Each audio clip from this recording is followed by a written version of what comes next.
وأنزل الله عليك الكتاب والحكمة وعلمك ما لم تكن تعلم وكان فضل الله عليك عظيما। আল্লাহ তাআলা তার প্যারা বন্ধু হাবিবকে ডাকিয়া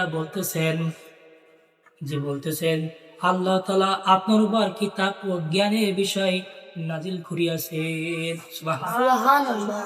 আল্লাহ তাআলা আমার নবীর উপরে ইলম জ্ঞান এবং ওই বিষয়ে কি করছেন? হিকমা মানে যে জ্ঞান দরকার সেটা আল্লাহ তাআলা কি করছেন?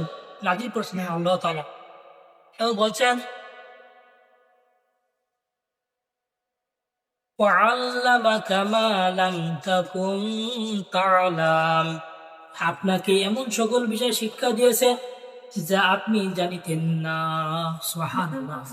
আমরা তো জানতাম যে কোরআন না পড়তে পারতাম, এই মাদ্রাসায় না আসলে আমরা কোরআন শিখতে পারতাম?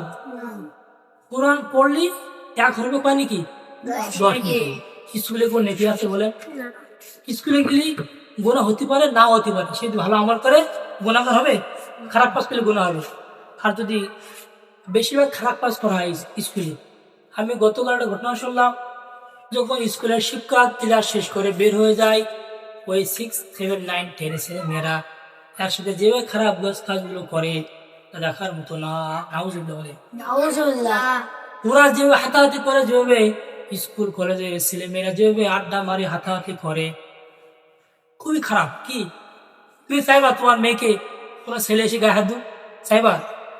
কিন্তু আমার এলাকার বা আমার বাবা, আমার চাচা, আমার ভাই মেয়েরা স্কুলে পড়ে, কিন্তু তাদের সাথে যে আচরণ ব্যবহার করে চোখে দেখতো, ওই বাবা মা কোনোদিন স্কুলে ওই সন্তানকে ভর্তি করতো না। যাবে তাহলে সাবধান। ওই জায়গাটা হলো কি একটা জাহান্নামের পথ হতে পারে। যদি ভালো আমল করে তাহলে হবে না, কিন্তু ওই খারাপ জায়গায় যদি কেউ যায় কি হয়ে যায়? খারাপ হয়ে যায়। এইখানে ঢুকলে যদি ঢোকে কিন্তু খারাপ হওয়ার সম্ভাবনা কম থাকে, 2-1টা ছুটে যায় না? তার বদ আমলের কারণে। কি আমল? ওই যে বদ আমল আঙুল করতেছে, যে দিলে কান দিয়ে শুনবে এবং শুনে আমল করবে, আল্লাহ তাআলা বলে আলেম বানিয়ে দেবে। এই দোয়া করতে হবে। ভালো আলেম হওয়ার দোয়া আছে না? সবাই আমার সাথে বলবে আল্লাহুম্মা ফাক্কিহু ফিদ্দীন ওয়া আল্লিমহু তা'ওয়ীল। আল্লাহ রাসূল যে ব্যক্তি এই দোয়াটি পাঠ করবে, আল্লাহ তাআলা তাকে এই জামানার মুফাসসির বানায়া দেবে। মুফাসসির হওয়া লাগবে।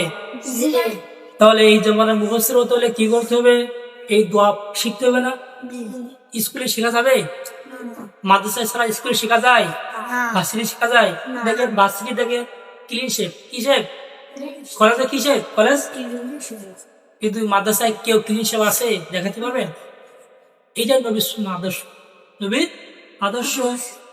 আল্লাহ তাআলা বলেন ওয়া কানা ফাদলুল্লাহি আলাইকা আযীমা, আর আপনার প্রতি আল্লাহ তাআলার অসীম অনুগ্রহ রয়েছে। সুবহানাল্লাহ। আল্লাহর দয়া না থাকলে বাঁচতে পারবে দুনিয়াতে? এই আল্লাহর দয়া ছাড়া কেউ চলতে পারবে না? আল্লাহর দয়া ছাড়া কেউ এক কদম হাঁটতে পারবে না? এক লোক খানা খেতে পারবে না? জবান দিয়ে কথা বলতে পারবে না? পারবে না। আল্লাহর অনুগ্রহ ছাড়া এই পৃথিবীতে চলতে কেউ পারবে না। আলহামদুলিল্লাহ। আল্লাহর অনুগ্রহ হলো আমাদেরকে মাদ্রাসায় রেখে জান্নাতে নেওয়া। কার অনুগ্রহ বলেন? কার অনুগ্রহ? কথা বলেন না ইমরান। কার অনুগ্রহ? আর ওই যাদেরকে স্কুলে নিয়ে গেছে এটা কার অনুগ্রহ? আল্লাহর অনুগ্রহ। কিন্তু ওর ইচ্ছা আকাঙ্ক্ষা ছিল কি হওয়া? ডক্টর হওয়া, তাই না? তার বাবা মার ইচ্ছা কি?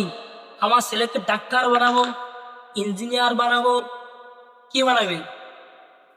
ইঞ্জিনিয়ার বানাবে, সুদখোর বানাবে, ঘুষখোর বানাবে। ইঞ্জিনিয়ার হয়ে রড চুরি করবে, ডাক্তার হয়ে পড়াশোনা করতে যেয়ে নেবে 1 লাখ টাকা, নেয় না? এইগুলো জালেম আকারে দুনিয়াতে তৈরি হবে। কিন্তু যখন কোনো সন্তান এই মাদ্রাসায় নুরানিতে পড়ে, নুরানিতে পড়ার পর যদি ডাক্তার হয়, ইঞ্জিনিয়ার হয়, তখন সে আল্লাহর বিরুদ্ধে অ্যাকশন নেয় না, ঠিক না? আল্লাহ তাআলা বলেন পরবর্তী আয়াতে, وقال الله تعالى وقل رب زدني علما। আল্লাহ তাআলা বলেন, হে আমার হাবিব, আপনি এই দোয়া করুন যে রব্বি জিদনি ইলমা, হে আমার রব, আপনি আমার ইলম বৃদ্ধি করিয়া দিন। সুবহানাল্লাহ। এটা পাঠ করতে হবে, আপনারা পাঠ করেন।